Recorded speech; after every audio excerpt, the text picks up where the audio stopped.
was in third place. Bob finally got the start he needed, setting the stage for a fantastic race. O'Mara powers through this berm on his factory Suzuki, while Ron Lachine moves into fourth, with Jeff Ward and Rick Johnson out front and Kessler holding his second place. Lachine works hard to move by Hanna.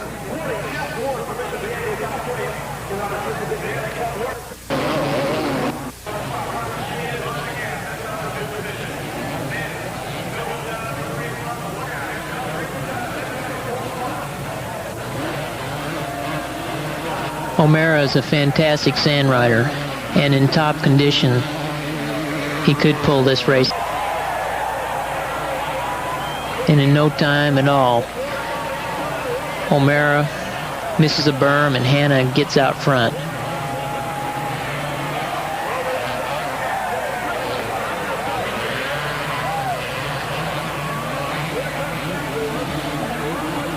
Hanna recalled later, "I might have bumped into him, but it was nothing intentional.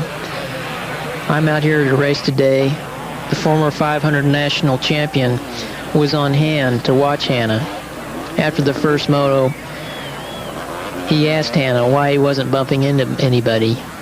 Apparently, Hanna decided to take Weinert's advice.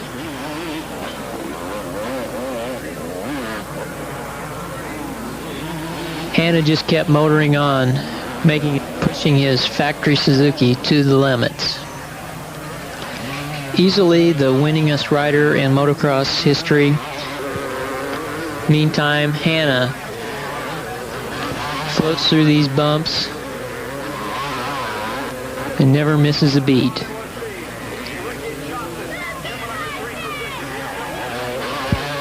Soon O'Mara had lost his drive, and both Ward and Johnson at age of 16 and won his first national championship by the time he was 18. Hanna's been racing pro races for over, and he certainly wasn't going to give up this moto. At this point, with Ward ahead of Johnson, Hanna had the chance for the overall, but the 250cc points leader put it in.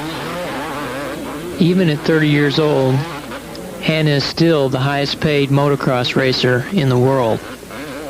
Suzuki pays him $500,000 a year to ride like this, and Bob's been working very hard on the RM development. He says next year's bike will be worthy of anybody, and the 89s will be even better. We're small over there, not as much money as MA's production rule. We can't do any race testing.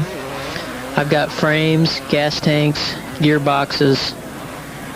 I've got all this stuff and I can't use it. The people want to see trick bikes, not this production stuff.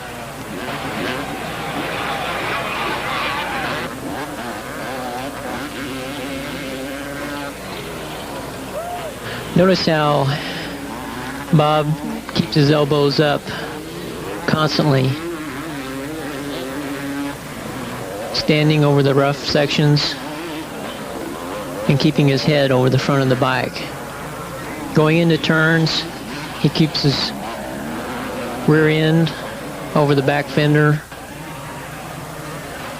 Johnson uses the same technique with the elbows up, standing, going into the turns, waits late to sit down in the apex of the corner. It's the first moto, but ended up 9th on the second round. Still good enough for 4th overall. As Hanna makes his final lap, he waves to the crowd as they scream and yell.